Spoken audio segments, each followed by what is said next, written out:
Hello everybody, welcome back. Today as well we have got you another video. In this video I'll show you how you can open PayPal account in Iraq.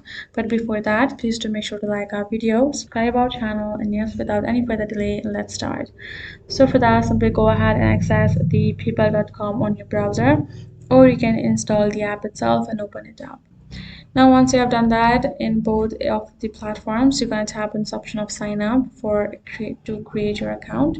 Then you can choose the kind of account you would like to create, either personal or the business. Once you've chosen accordingly, tap on get started. Now go ahead, tap on this drop down icon, and now you have to simply choose yourself your country.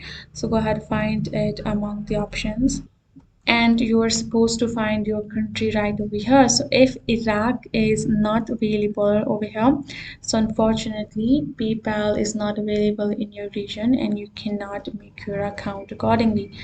So that is how you should be able to check your availability. Go ahead, check it out among the list. If your country is listed, then you will be able to tap on it, and then you will have to simply add in your email and password to continue further.